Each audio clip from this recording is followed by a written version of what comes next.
मंगलम भगवान वीरो मंगलम गौतमोगणी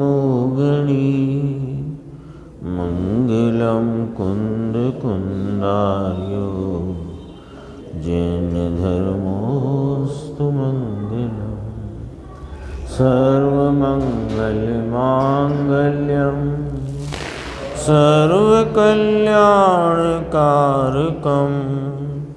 प्रधानं सर्वधर्माणां जैनं जयतु शासनम्। मैं नमो तीर्थनायक को, नमो ओंकार वाणी को, नमो उन कुंद प्रभु को जिन्होंने ओंकार धारण की।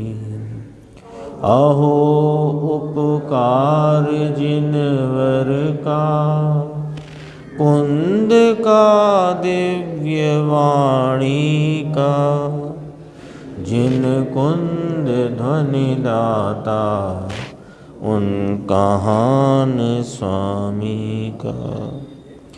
चिदानंदिक रूपाए जिनाए परमात्मने, परमात्म प्रकाशाए नित्यं शुद्धात्मने।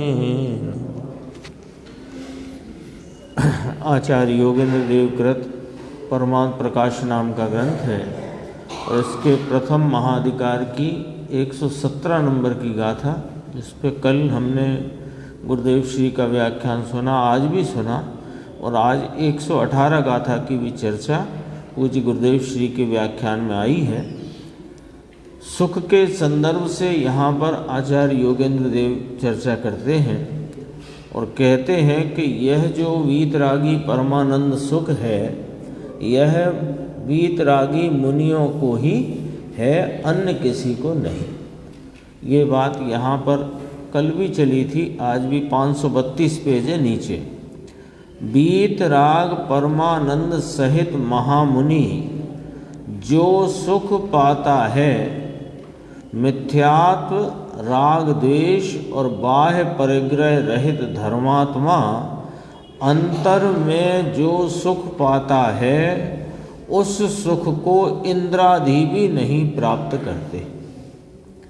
इंद्र आदि अर्थात बड़े करोड़पति सेठिया चक्रवर्ती उस सुख को नहीं पाते, है ना। इंद्र में सब आ जाते हैं, देवेंद्र नरेंद्र महेंद्र जो भी है सब आ गए इसमें। तो कहा जगत में सुखी साधु ही है, ही कारा किया, और कोई सुखी नहीं। और अगली गाथा में जिनेंद्र परमात्मा की मुनि अवस्था में जो सुख है, वह प्रत्येक साधु अपने इस शुद्ध स्वरूप आत्मा और उसकी वीतरागता को वेदता हुआ प्राप्त करता है। ये बात कहेंगे। तो अभी कहा देखो, जगत में सुखी साधु ही हैं, जिसने आनंद दशा प्रकट की है वे जगत में सुखी है। करोड़ों अरबों रुपए इकट्ठे किए हैं, वे सुखी हैं कि ना वे दुखी हैं। चक्रवर्ती जितनी संपदा भी हो तो दुखी है, हजारों रानियां हों तो दुखी है। इंद्रादिक जिनके स्वर्ग में रहने वाले देव, जिनके कोई खाने कमाने का भाव भी नहीं है ना। कभी वर्षों में, हजारों वर्ष में कंठ में अमृत झरता है, कमाने की जरूरत नहीं है। इतने वैभव सब संयोग में स्वतः, वास्तव में सबके पास संयोग स्वतः ही होते हैं, पर वो उस प्रकार का पुण्यहीना हो तो इधर इसे कमा कमा कर प्राप्त होते हैं। यानी उस तरह की मजदूरी करे, उस तरह की विकल्प वृत्ति करे और संयोग ऐसे हो, ये हीन पुण्य है। और स्वतः ही, सबको ही स्वतः है, पर कुछ किए बिना ही होता है, किंतु फिर भी वे सुखी नहीं है। मुद्दा तो ये है, वे सुखी नहीं है। जगत में सुखी साधु ही हैं। जिसने आनंद दशा प्रकट की है वे जगत में सुखी हैं, सुखी ही हैं, ऐसा वापस कहा पुनः से। जगत में सुखी साधु ही हैं, बोलो, ये एक पैराग्राफ में 4 बार बोला है ना। कितना 1 मिनट का है ये, करीब 4 मिनट का पेज एक पेज जो अपन पढ़ते हैं 4 सवा 4 मिनट लगते हैं। 1 मिनट में 4 बार बोला है जगत में सुखी साधु ही है। एकांत कर दिया, निज स्वरूप अंतर में वीतराग भाव से साधते हैं। वे एक साधु, यानी वे साधु ही मात्र जगत में एक वे ही हैं जो सुखी हैं, अन्य कोई नहीं। क्यों? क्योंकि वे इस सुख स्वरूप आनंद स्वरूप अपने शुद्धात्मा को अंतरंग में वीतराग भाव से ध्याते हैं, आराधते हैं, साधते हैं, इसलिए वे ही सुखी हैं। भाई, जो सुख स्वरूप को, जो सुख सागर, सुख सरोवर, सुख स्वरूप वस्तु है, उसके ही आलम्बन में, उसकी एकाग्रता में रहेगा तो सुख आएगा ना। बर्फ के अंदर हाथ डालोगे तो ठंडा होगा ही ना, अग्नि में डालोगे तो गर्म होगा ही ना। तो यहाँ सीधा हिसाब है कि जो सुख स्वरूप है, अनादि अनंत अनंत सुख स्वरूप, काल अपेक्षा अनादि अनंत त्रैकालिक, और भाव अपेक्षा अनंत सुख स्वरूप जो अपना शुद्धात्म स्वरूप है, इसका आलम्बन, इसका आश्रय, इसकी सेवना, इसकी आराधना, इसकी साधना, तो इसमें जो प्रवृत्त रहेगा तो नियम से सुख ही प्राप्त करेगा। तो वे ही सुखी हैं। यहाँ तो एकांत कर दिया, अभी बोला ना, एकांत कर दिया, निस्वरूप अंतर में वीतराग भाव से साधते हैं। वे एक साधु जगत में सुखी हैं, अन्य कोई नहीं। देखो, अब थोड़ा आगे अपन देखते हैं इसमें कि कैसे सुखी हैं। अपन ने देखा अभी कि वे अपने इस स्वरूप को वीतराग भाव से साधते हैं। तो वीतराग भाव से साधते हुए क्या किया है कि एक अपने चैतन्य तत्व को ही लक्ष्य में लिया है, एक अपने चैतन्य तत्व का ही आश्रय वर्तता है, एक अपने चैतन्य तत्व में ही एकाग्र रहते हैं। तो इसमें एकाग्र रहते हैं तो अन्य सबको छोड़ दिया है। वो चर्चा यहाँ देखो, पेज नंबर 533।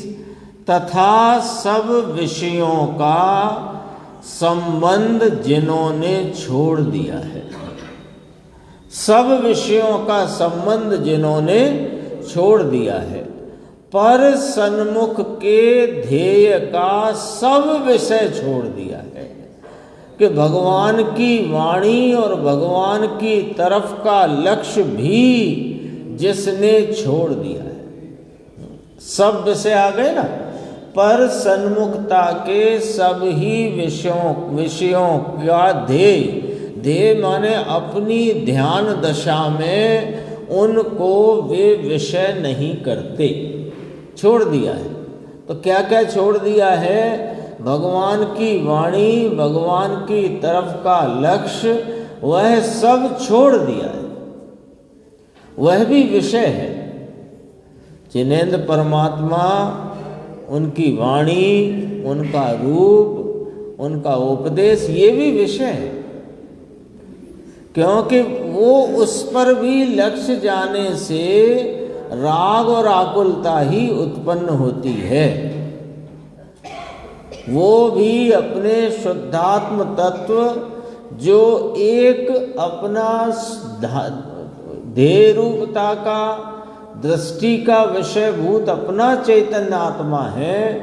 पूरे जगत में निज शुद्धात्मा ही एक ऐसा विषय है कि जिसकी एकाग्रता में आनंद की प्राप्ति होती है। इसके अतिरिक्त जितने विषय हैं, चाहे प्रशस्त हों अप्रशस्त हों, चाहे साक्षात तीर्थंकर हों, उनकी वाणी हो, उनकी वाणी दिव्य ध्वनि खिरती हो, वो सब ही विषय जब जब उनकी तरफ लक्ष्य रहेगा तब तब नियम से परिणति में दुख और आकुलता और राग का वेदन होगा।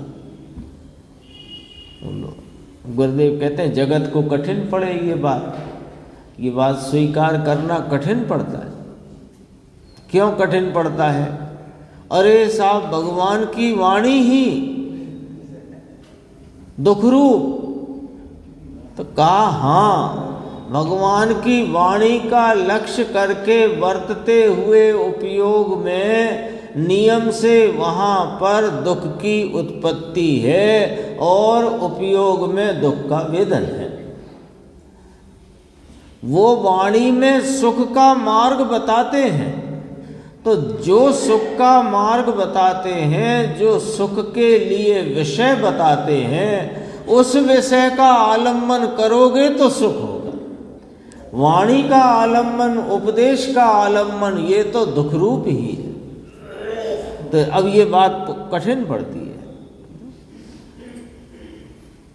है। शास्त्र स्वाध्याय करेगा तो दुख होगा, और शास्त्र में जो सुख का विषय बताया है उसका आलम्बन लेगा तो सुख होगा। बात ऐसी है। समझ में आया? सब पर विषय छोड़ दिया है। तो ये बात गुरुदेव कहते हैं, हम अपने मन से नहीं कहते हैं। ये तो 31 नंबर गाथा समय सार की, उसमें से बात कहते हैं। वो यहाँ नीचे लिया है, देखो। सब पर विषय छोड़ दिया है और स्वयं विषय में लीन हुए हैं। समझ में आया? समय सार 31 गाथा में ये कहा है कि जड़ इंद्रिय, भावेंद्रिय और इंद्रियों के विषयभूत पदार्थ, सब इंद्रिय, सबको एक इंद्रिय होते ना, इंद्रिय को जीत लिया है। तो इंद्रिय को कैसे जीत लिया है ना? तो कहा, जितेंद्रिय की व्याख्या आई ना 31 नंबर का था समय साथ, इंद्रियों को जीता है। तो कैसे जीता है कि इंद्रियों को जीता माने उन इंद्रियों की तरफ का लक्ष्य छोड़ दिया है। तो इंद्रिय में क्या क्या आया कि द्रव्य इंद्रिय, ये आँख कान नाक, ये सब द्रव्य इंद्रिय, और इनका आलम्बन लेकर वर्तती हुई ज्ञान की क्षयोपशम दशा भावेंद्रिय, और इंद्रिय के विषयभूत जितने जगत के पदार्थ हैं वे सब इंद्रिय। तो बताओ, तीर्थंकर परमात्मा स्वयं साक्षात और उनकी प्रतिमा दोनों काय में आएंगे चंद्रेश भाई? इंद्रिय हुए, साक्षात विराजमान विदेश क्षेत्र में श्रीमंदर परमात्मा, और यहाँ विराजमान श्रीमंदर परमात्मा आदि जिनेंद्र भगवंतों की जो प्रतिमा है वो, और शास्त्र के लिखे अक्षर और उनका उपदेश रूप शब्दों का कान में पढ़ना, ये सब काहे में जाएगा? इंद्रिय में, क्योंकि इंद्रिय के विषय रूप है और इन पर लक्ष्य रहेगा तो यह दुख की का ही वहाँ उत्पत्ति है, राग की उत्पत्ति है, अशांति का भाव है। इसलिए कहा मुनि ही सुखी है, वह सुख मुनि को ही है, बस ऐसा कहा।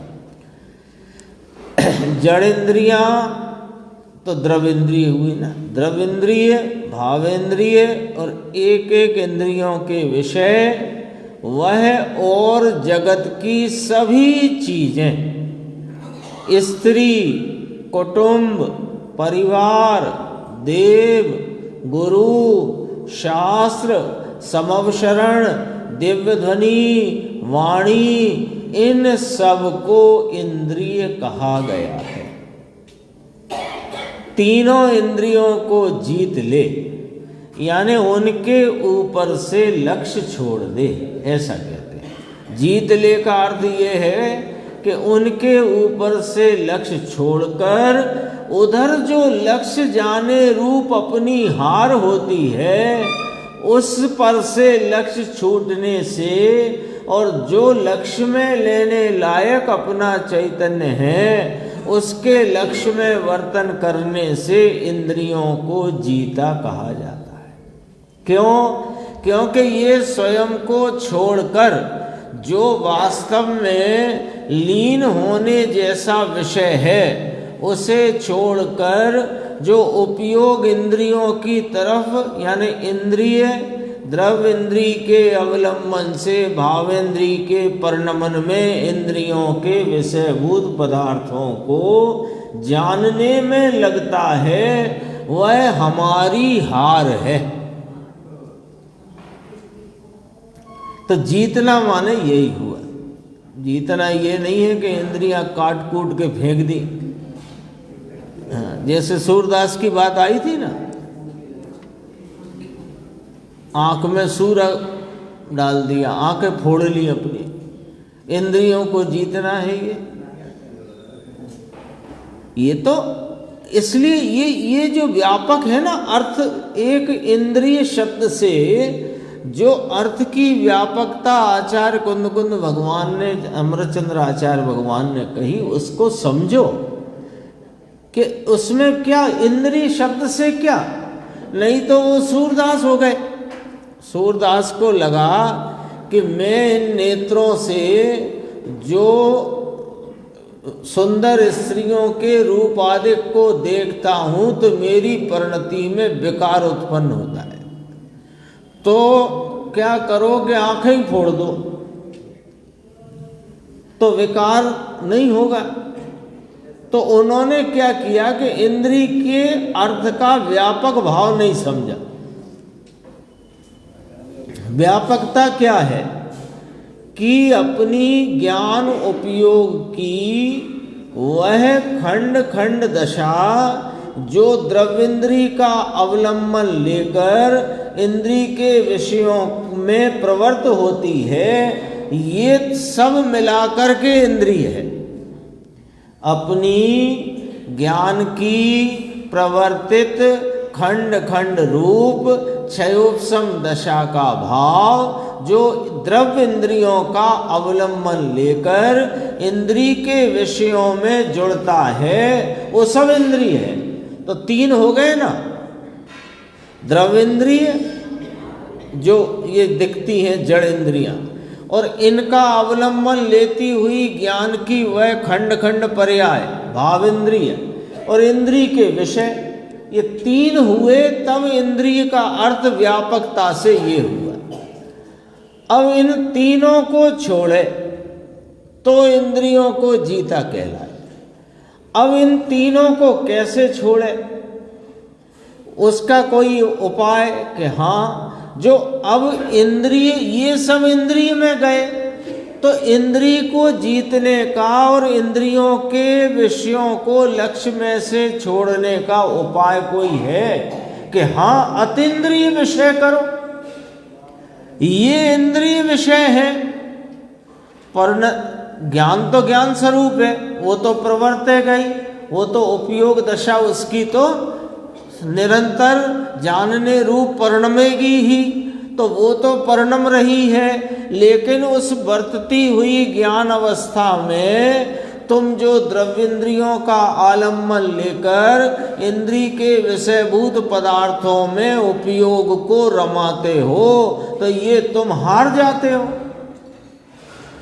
तो इंद्रियों को जीतने का अर्थ अपन ने देखा कि भावेंद्रिय का भी भावेंद्रिय, द्रव्येंद्रिय और इंद्रिय के विषयभूत पदार्थ सब इंद्रिय में गए, ठीक है ना।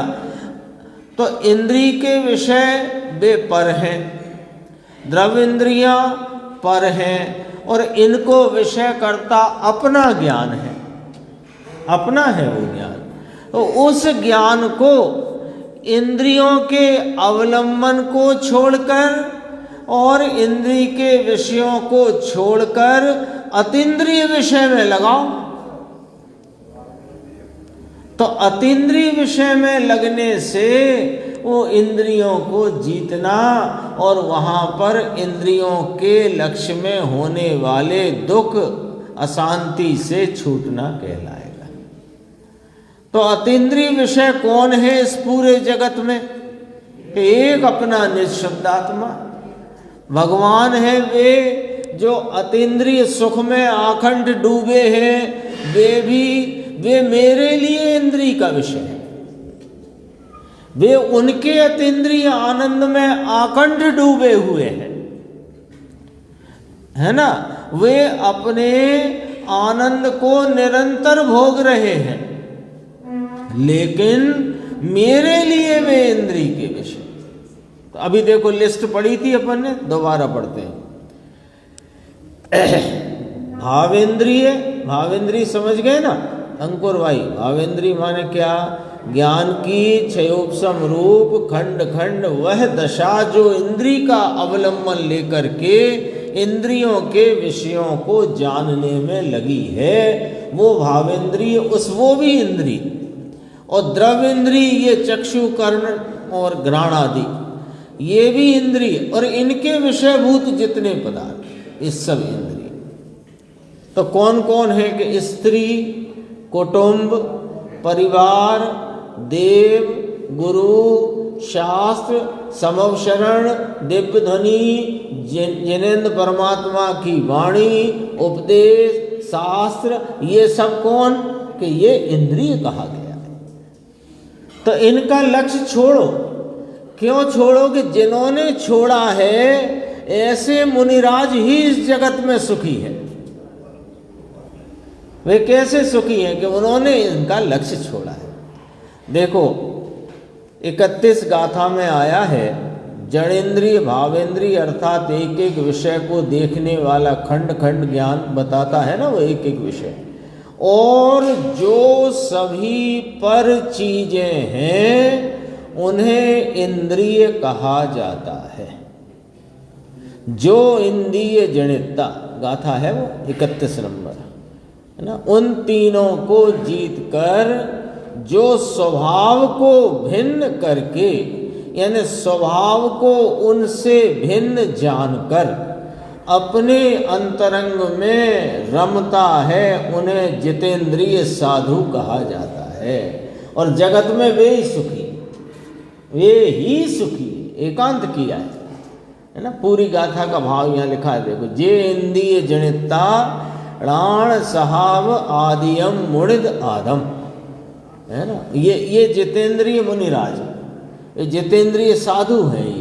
ये चर्चा आई 117 की।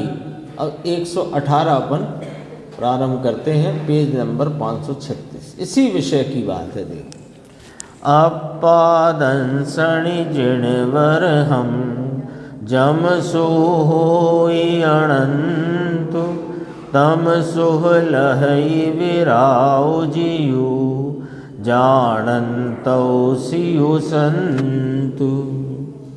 भगवंतों को जो अनंत सुख आत्मदर्श में मिलता है, वही विरागी जीव प्राप्त करते शिव शांत निजात्म लखें। उत्थानिका है कि वैरागी मुनि ही निज आत्मा को जानते हुए निर्विकल्प सुख को पाते हैं। अभी अपन ने इंद्रिय जनिता के संदर्भ से इंद्रियों का जो व्यापक अर्थ है वो समझा है ना। भावेंद्रिय, द्रवेंद्रिय और इंद्रिय के विषयभूत पदार्थ। तो वो विषयों में जो उपयोग लगता है वहाँ नियम से दुख और राग को यहाँ अशांत भाव कहा और वीतरागता को शांत भाव कहा। आएगा इसमें अभी। तो वहाँ नियम से जो बहिर्मुखता है उपयोग की, जो इंद्रिय के विषयों में लगा हुआ उपयोग है, वहाँ नियम से राग द्वेष रूपी मलिनता और दुख आकुलता का ही वेदन होता है। तो फिर सुख का वेदन कैसे होता है? अब अपने आप प्रश्न आएगा कि उधर अरे भगवान समोशरण साक्षात विराजते, ऐसे भगवान जो अद्धर विराजते हैं और जो समोशरण में चारों तरफ जिनका मुख दिखता है, ऐसे वे भगवंत भी इंद्रिय के विषय हैं और उन्हें देखने से निहारने से दुख उत्पन्न होता है। अब ये बात पचाना कठिन है, लेकिन लॉजिक से न्याय से समझोगे तो बात बैठेगी, उसमें क्या दिक्कत है ना?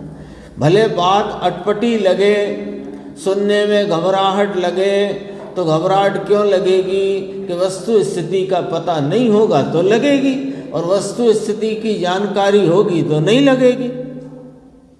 बताओ आप, वे भगवंत जो अधर विराजते हैं, है ना, अंतरिक्ष, और समोशरण में ऐसा होता है ना, गोल समोशरण, उसमें जहाँ कहीं से भी देखो तो उनका मुख दिखाई दे, कहीं से पीठ नहीं दिखती उनकी, तो दिखता देख रहे हो ना, तो देख रहे हो तो देखने में तुम उन्हें काय का विषय बना रहे हो, तो इंद्रिय हुए ना वे। उनकी वाणी दिव्य ध्वनि और वो अनेक भाषाओं में परिवर्तित हो जाती, वो सब वर्णन है। वो आपने विषय बनाई तो कहा काय का विषय बनाई? कर्ण का। तो वो उनको विषय बनाने से दुख होता है। तो प्रभु यह बताओ कि किसको विषय बनाकर किसके विषय में लीन रहने से, एकाग्र होने से सुख होता है कि यह निज जो अपना शुद्धात्म तत्व है उसको शांत भाव वीतराग भाव से वेदन करते हुए, जानते अनुभवते हुए ही निर्विकल्प अतीन्द्रिय सुख की प्राप्ति होती है। तो ये कौन को होती है? कि वैरागी मुनि को। ये यहाँ कहा, देखो अन्वयार्थ है, निज शुद्धात्मा के दर्शन में, दर्शन में नाम अनुभव में है ना, दर्शन शब्द से अनुभव, अवलोकन शब्द चल रहा है ना, वो परलोक वाले शब्द से चल रहा है, तब से वही निज शुद्धात्मा के दर्शन में नाम अनुभव में जो अनंत अद्भुत सुख, फिर लिखा है जिन वराणाम भवती, कि जो मुनि अवस्था में जिनेश्वर देवों को होता है। अब सुख की बात बताना है ना, तो अभी तो जिनेश्वर देव तीर्थंकर परमात्मा वे अभी तो अनंत सुख में विराजमान हैं, लेकिन वे तीर्थंकर परमात्मा जो अभी अनंत सुख में विराजमान है, ये हमको प्रसिद्ध है, बात सिद्ध है ये बात। तो उन ऐसे अनंत सुख में विराजमान परमात्माओं ने, अरिहंत भगवंतों ने जब मुनीश्वर भाव था, जब आत्म आराधना की वीतरागता में प्रवर्तते थे, तो उनको जो सुख था वही सुख निज शुद्धात्मा के दर्शन में, अवलोकन नाम अनुभव में वीतरागी मुनियों को अभिवर्तता है। यहाँ जिनवराणाम लिखा है ना, तो इसमें जिनवरों को जो सुख है वो तो अनंत सुख है। इतना अनंत सुख मुनिराज को नहीं है। अनंत सुख माने वहां तो परिपूर्ण है, अभी पूरा नहीं है। पूरा नहीं है तो फिर जिनवर के सुख से कैसे मिलाना? कि जिनवरों को जब मुनि अवस्था में जैसा सुख था वैसा सुख अभी प्रत्येक शुद्धात्मा के आराधक को, जो वीतराग भाव से अपने स्वरूप की आराधना करते हैं वो उनको वही सुख होता है जो तीर्थंकर परमात्माओं को मुनि अवस्था में था। एक लाइन में इतनी बात है, टीका में और स्पष्ट होगा थे। वह सुख विरागः जीव वीतराग भावना को परिणत हुआ मुनिराज। अब देखो, अब शब्द आया शिवम शांतम जानन। तो शिव और शांतम, शिवम शांतम और जानन, तीन शब्द आए। शिवम माने निज शुद्धात्म स्वभाव को, और शांतम माने रागादि रहित शांत भाव को, जानन नाम अनुभवते हुए प्राप्त करते हैं, पाता है, लभते पाता है। देखो भावार्थ, निज शुद्धात्मा के दर्शन में नाम अनुभव में, निज शुद्धात्मा के दर्शन में जो अनंत अद्भुत सुख मुनि अवस्था में जिनेश्वर देवों के होता है, वह सुख वीतराग भावना को परिणत हुए मुनिराज निज शुद्धात्म भाव को तथा रागादि रहित शांत भाव को जानते हुए प्राप्त करते हैं, पाता है। मिलान कराया ना, किससे मिलान कराया कि तीर्थंकर परमात्मा अरिहंत भगवंतों की मुनि अवस्था के सुख, उससे मिलान कराया।